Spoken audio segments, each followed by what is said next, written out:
kaliminke ko do ko ale ka de muso furuli be mo do masanse ni ngona amade so bo ko me minye muso bana abai ku ba ke ka kuma fe ko akasabati ko muso yin ko chein kuna de do atende so ko kuma ka ke muso fe be sabari chokobi ambe kuma min fo oda ne ya fu ko man kan min be furu mawu ni nyogonche uka kabila ude ko ba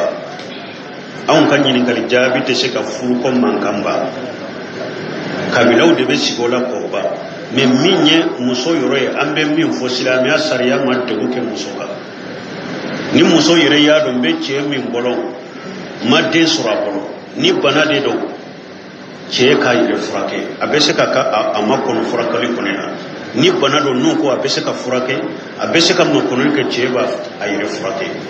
me ni che bana furakeli la ube adonna ka fo bana min do docteur ya yira wulu ka docteur doni da furakeli taba che nyere de la waji min be ke denye otala che nyere de te den soro suwabe muso bolode silama sariya ma de ku ka gare suwade ba bolo ni muso ko sisan ce kira ni la halala men yere jenanaye be tola nya atani alaye nka deme aka dina ko la jenanaye suwa ba bola dagara ya de ka hakkel men ni muso ya yira ne mako be dena madde soro ni mbolo donc mbinka furusa kata furu yoro wore be se ka den soro yoro mi silama sariya la dagara ni ce kira ni la halala ni nyelle hude ni muso de madden soro le budo ni ce de madden soro doni ke ba on le bude do le bu munumbe furu boli la daga me muso ba ka so de la na yire kombe akombe sabara be sabara ko me na kombe bo sariya ye wordo da ma ka fu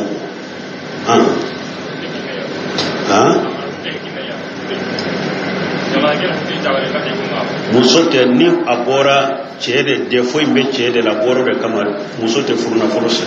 parce que furu bole sababu bora cede la de fo be cede la atina forosa ga mabula wa alaykum salam de ko banka yo meta abake cide ma ko barake de ma ko tabasi ya la president mbewa ni shirika president ko yala Abubakar tilela ciren tirela ko president tumbe go ba fo mi ma misindi ka president obeba bo Abubakar ciren tilela sarafu an ba fo sarafu yerebe qarni sabar ulu ni mo minya almami ede almami hari nayi bu ko tunde ciren kan nayi bu tunye jolo nayi bu tunde ciren ni ciren tara yoro dola dro ayere debe do bila nola sana kana ube bilali bafo mo wodo e Allah salli ciren te ya nayi butunte ciren nayi butunte Abubakar Siddiq fo kata fatu fo to mi ayere nayire ate nayire mo millate nayi butunte Umar da fo kata fatu nayi butunte Usman da fo kata fatu nayi butunte Ali ibn Abi Talib fo kata fatu misidi yere ne nayi bu ko anana ande ko sino minya almami ede almami to ni te domi ni ko mo min katte mo beteme ube ni salli wala mo min teme aya aka doni na kadina ro ba teme nayibu ko na sarafu ko fele imay de hari nayibu ko nyire do na misirila aywa imay jinya fambe hari munu budda me kata sunna man kambe misiri bela munye man kanta ya misirila nayibu ko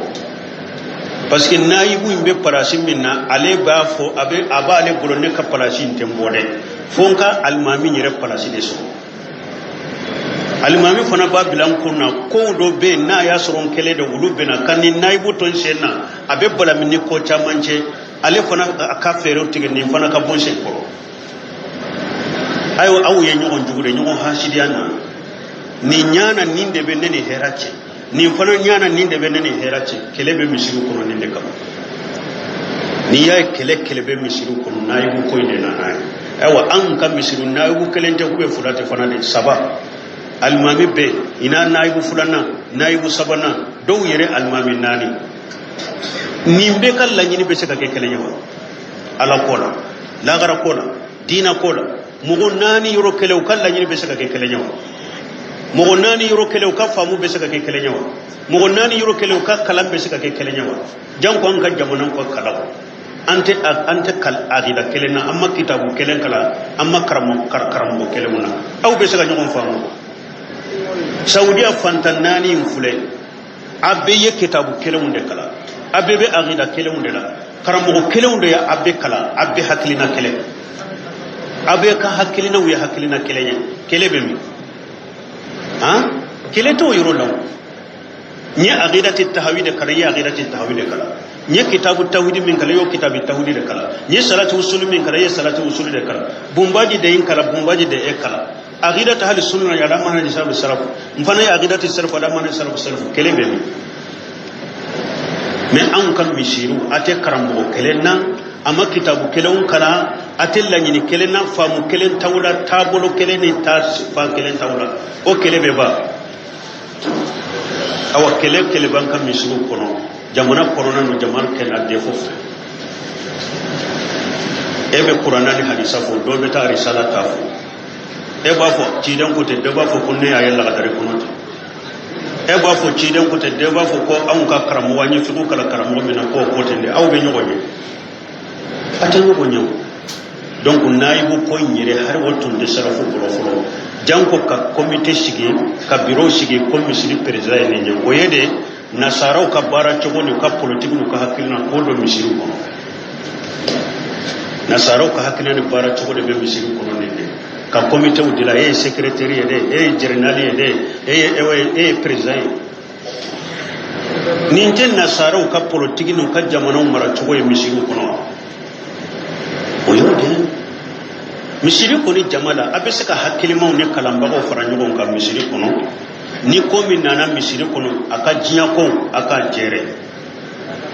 dina ko abe doni ke baga nyine kalma mi nyine ka misiri kono na dina ko to alma mi ko fe mo fe ni dina ko ni wajuli ko de o ka to misiri alma mi ko chide nyode fo ati akol la yataqaddamanna la sultani la bijini chide ko misiri ni alma mi kera misiri la ate daga mo shika foi ke o misiri na ni alma mi de manjeni har salli woni la ka salli woni be alimami de bolo alimami de be aywa ni salli woni re salli woni har ka salli jo al imam amlaku bil iqama ci den ko kanya mariya di salli ka jo ako be alimami de bolo awa mo shika na na ummi sirila ko be mikrota ka salli woni ube be mikrota ka wajulike ube ebe teme ka mo la salli ka alimami to ni ma jenyi ni ci den ko te daga ye ni mugo yake ina nan misiri al-imami ratibu bala itaram mi korota ka wajuluke ubi taribi rebbira mugo nya kala mugo da salli majahabi mbebbe naka ye haramu ke ubebbe noka me yani ka salli re kanyu be ka salli re tinyale no yenyo gon sosola majahabu do ko ire ni mugo nana al-imami ratibu misiri la etemina ka sallama jendi ma majahabu do la ire ka salli te sa isallari jama'an ma shi masalli masa majahabu do ko salli sahara me ye haramu ke ye junubu ko ke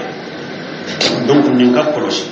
alma misiri ni almami kera la misiri konona kibare ci den ko almami de masake misiri ko wala yataqaddamanna lal sultani la bijini akoy kana foy ke o yoro la na ma jendi misiri konona na dina na wajibi be almami de ko bon na yere ye groupe de problème mun da misiri la dinya ko ni woro be nyine ka fara nyogon ka chogo me ka misiri ka dinya ko dila ni yoro min chiana groupe do ka soro ko ke bashito la ko groupe dila me minye misiri ka dina ko da tola awajidu ko da tola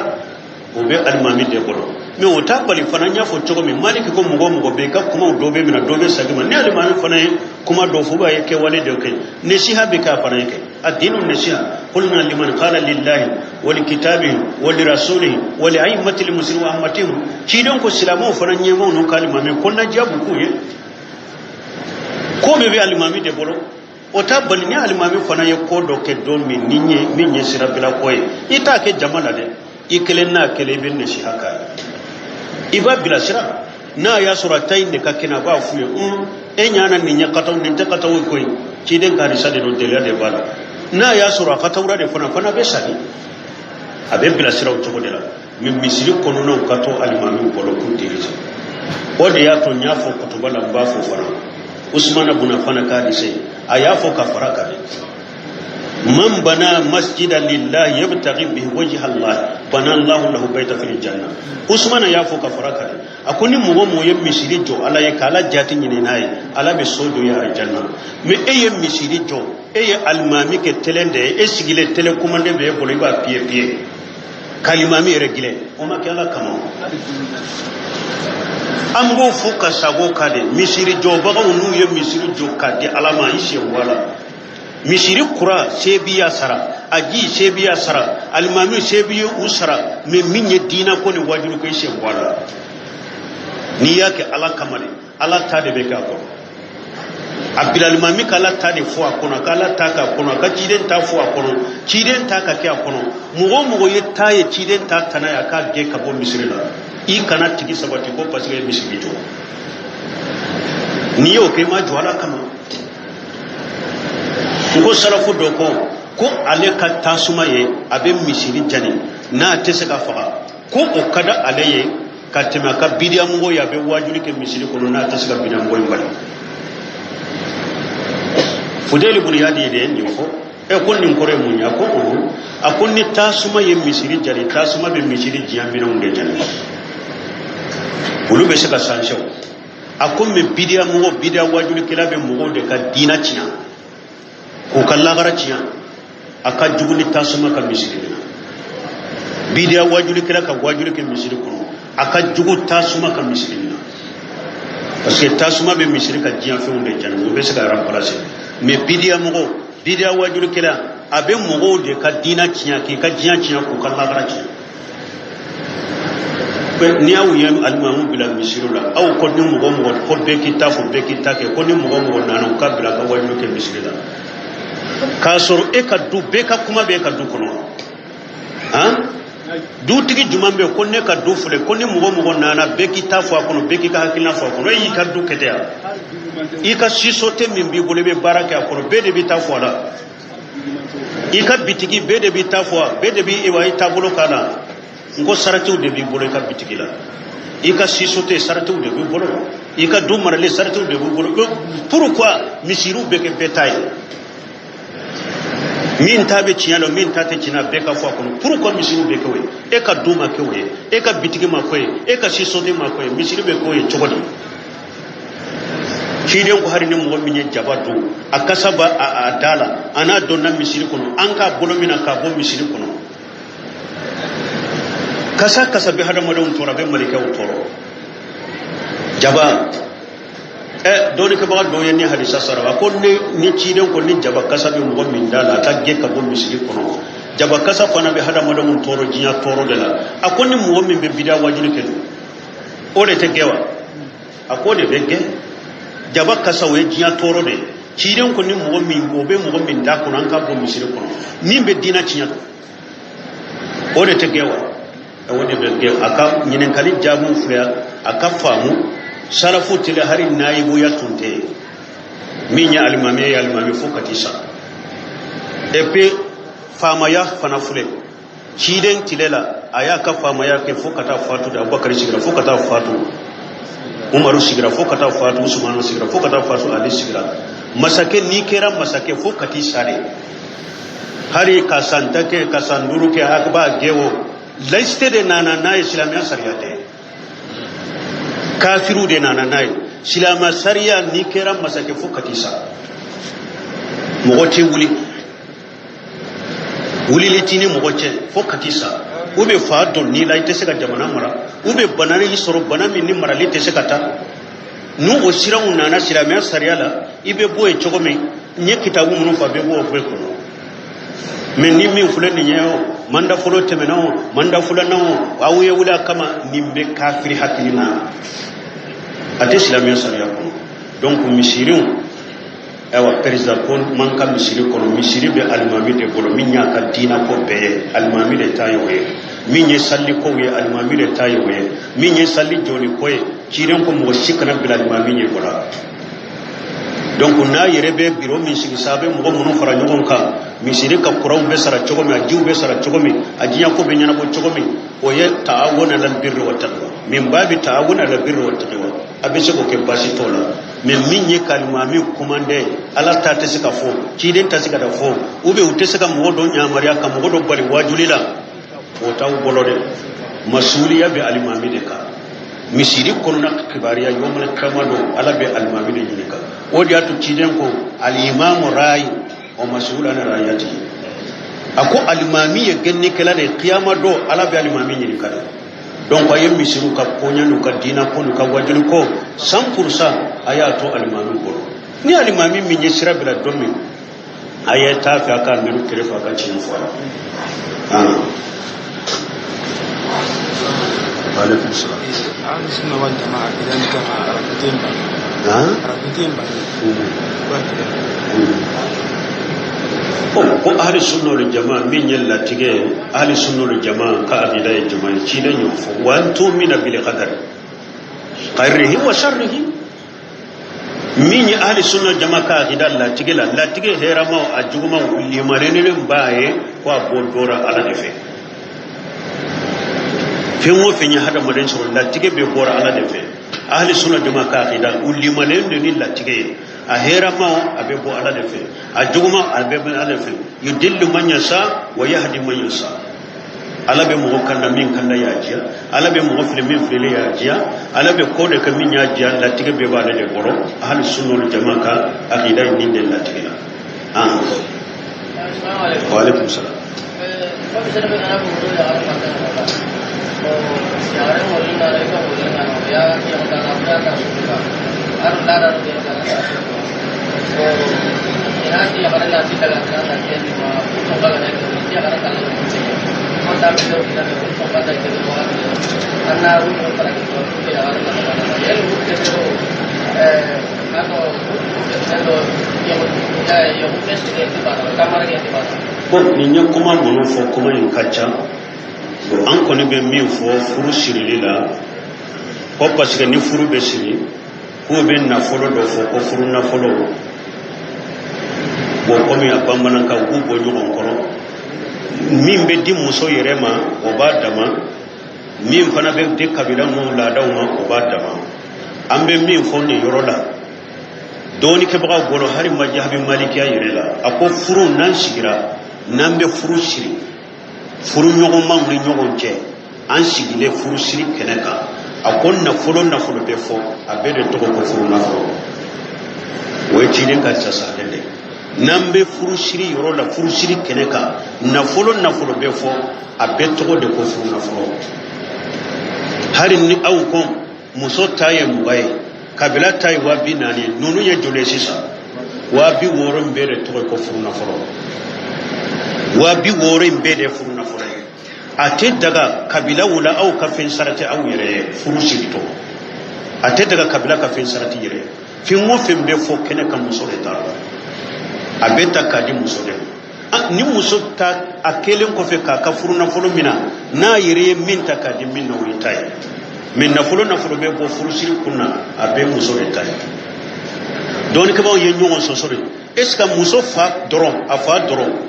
kabila to tede eska muso fa be se ka fen sarata yire furu na folo nka de muso ka furu na folo wa tande me ibe wa kelen de nyere mare nimbe dago ba te daga majahu ye nyon so sala ahamura kam majahi de kon ni bese kala daga me fa kana fen sarati yire min kacha na be de muso ka furule tarade me maliki koni kam majahi la ko ate daga fa ka har drome kala sarati yire har fa yire maliki majahi la ko har fa yire drome kala ate daga ika sarati yire iden ka furuna furula wa atun nisa sadaqatuhunna ay ko qur'ana kuna ko yi muso ka furuna furota ka dumale drome kelente mo bora donc jamana in kala dawde bu kenin jogola ni nyen furuna furu la dawde ya ke abe muso tay e pinni furu bora abe kanka sagire abe furuna furu de ni furu bora abe kanka sagire femo fembe furu keneka furuna furu de muso de talo bon ciden ka harisa do ya ira donc furu sirlen ko fe sa furu sirlen ko fe bon ni muso che wulila na tara kan muso balma ken min fo aye min takadima o yitai na tara muso fa min fo aye min takadimo itai na tara muso bambi fo aye min takadimo itai o furu sirle ko be pew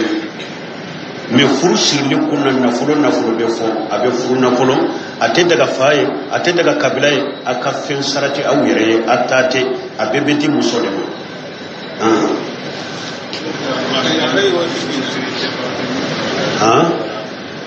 bo amma minani furu siri ko ni de doro ni muso ce na ya ka ci don wuli utara ini muso ka wuli du shira karasa da ya ka karasa yini furula akwa abafe an na no da yini muso wuli ju ka fon sonna anya damu ce ka wakilu ko anya minaye nunun kan ka furu na furu ni nyan kan sonna furu sirila furu siriye ni da furu sirila abe kutubaka kutuban yire da kanka kala furo o kofi abe furusiri kuma furusiri la me min be ambolo jamana en kono ya ka fo furusiri ani fo kutuban min be misiri kana no makala ate daga ke musote o te sababa ide kutuban min fulani alimamu ba kala misiri ko yo mustaqbal furusiri la yuromi abe kutuban de ke furo ka furu kuma fu wala furusiri la kutuba kala la na ya soro mo me makoto banye reke uye furusiri kuma nunu do furusiri la koto banye musabule kasalli kide kani aya saba min be kala mustahabude na yu fo afule na mu fo foite furula kide nyere ye furu do sira makoto banye kala kemi ni musodu min nana ka yire di kide mo ko masharu muso yi cigira kede ko shebola ko kide ni etape ne ba fe kiden ko furu na furu bi bora akota tafe kelen de benela tafe kelen de benela ko kiden ko ni tafe indi muso ma lampolo beto ni fini ntora ela fana amadi muso ma iri tamisa wala khatima min hadid ta furu na furu nyini hari na kiran de fin bolo na negede ke tara na ma fuiso akonne ma fuiso wa ko qur'ana yoro do durusule bu bolo wa akon hunni sura ni sura awa kiden ko nyem muso illa furima sora munu durusilen bu bolon ika muso la karola cide ma kutuba kala nim furusi la kutuba kala ma sabati donc kutuba kala min beke musa abu de do furusiri anye min fode bo hari sere yere maliki majabila sere yere te sarati nye togo ya min fo akon no kera silama jama kunu nyana do furusi la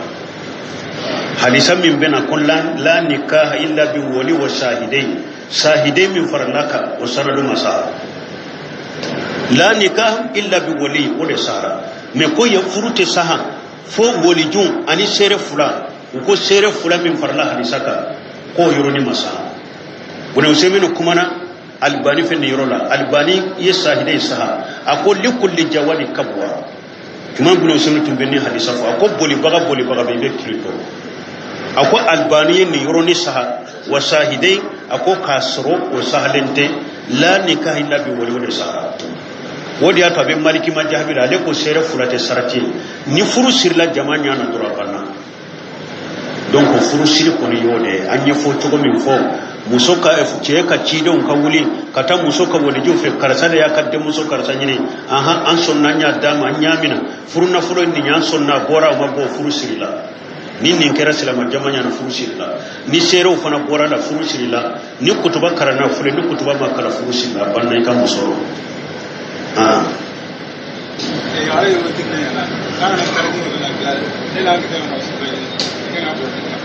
comme sodo yen kalike ni saliji ko fe e bolo bila na sobela saliji kina la sobe min do na bolo da ibode ko ka bola sobe inki fari ko kene mura so ni saliji burjali te kele ni sobe mbori yere la de wode ba burja me ika saliji ko fe sobe do ika fini de so sobe de ika fani de so ibe sobe de ko ka boila saliji bi na ba no la ibe ta sabi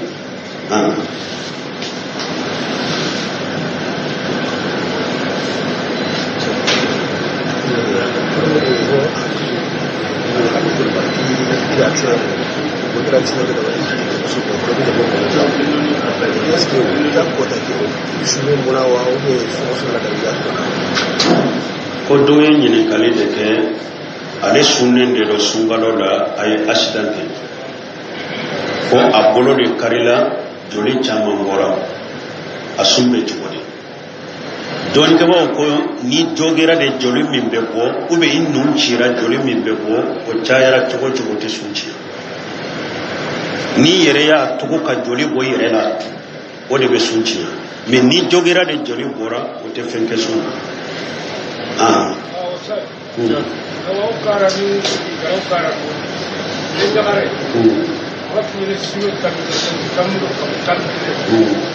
Soalnya mana boleh ini awak tu kata, orang tinggal yang mau boleh masuk ni kata, nak cakap ni kata, apa pun sendiri nak. Ni ka ko burusula ko demuso bese santani wolofla asera furula bese santani wolofla ko ni mo min nya nyini ni e senekela de ko ba fu ayi mo do boara lahidu do be ala uteso ka di ema fo franchin ka do de ka anyini ube mo min be tunala fo de ka nyini ni e sigi baga ni e senekela ya nyina te dima ko ni de muso sugu wo ko u faw ka salli be chogodi ala ye min de fo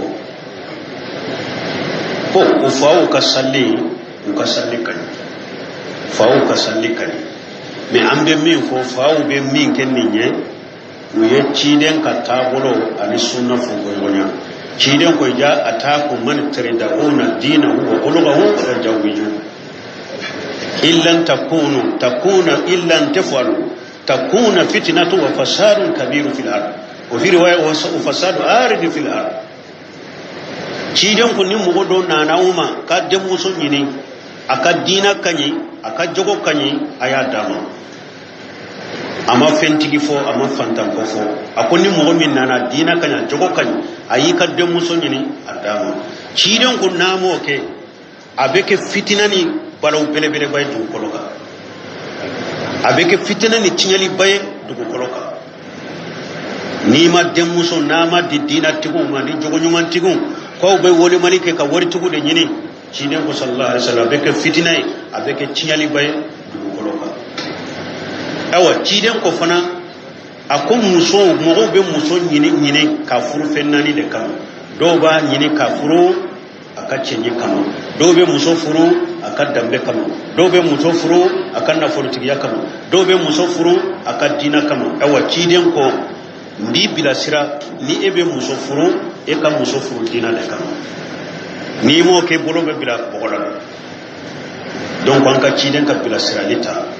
minye dina tigu ye minye jogo nyuman tigu ye no wulu nana ka de muso ka dada men ni mo minye ninke de muso sera furula ni mbora afe senekela do muso bo fe obe muso fe e fa banna kati oma ni de muso furu tarada ni ninye ale salli ko min fo e ka salli ka nyide me ye to nyali kela de ka de muso ka junubu bi kana iya to nyode i de muso nchuno a junubu bi kana ni amena ni nchogoda amafuru ube tarafatu ni nchogoda amafuru ede yabali ko kana furu ka furu jogo mama ko pasike wori nyini ani ewa faransin kan nyini ni amerika nyini asara ni nchogoda amafuru kiyama kiri binachi Sheikh Muhammad ibn Salim Sibir rahimahullah ako demuso doka kibariya della ka Sheikh Umar ninna demuso ni mugo bora anofe fate sokata aye demuso bila bara de la demuso be bara ka ba ka wuri mina wuri kalo sara mina ka du o de kera sabab banna ka di chema ni cheche bora demuso fate so ka fu akan nafa kama demuso saya na le demuso ma fatura ka so ma furu abe bana la ni saya be nyogono awa akon fa nyima kunu lillagare yo mare kama do kiri benni chelara anin bora ni daga ako fama kiri benni chelara ni kunu lillagare ma ko jora furuma ido nanni furu cheima sonka furu mfule kasa nyima kunu lillagare lagara alaka kiri tigendi che demuso sarane daga no semi ko de lakake donc faaw ka sabani ni mo bora demuso fa sera furuma dina tigido jogo nyuman tigido kana woli malikala kana fu be na furu nyini kana fu be tungaranke nyini ni demuso ba tigi fe doro furu bila fe ke woni wonje ni ya bali furu na man nata koso ye demuso in tono na ma ya fi ma qiyama ala be kili tige ani wonje subhanakallahumma wa bihamdika ashhadu an la ilaha illa anta astaghfiruka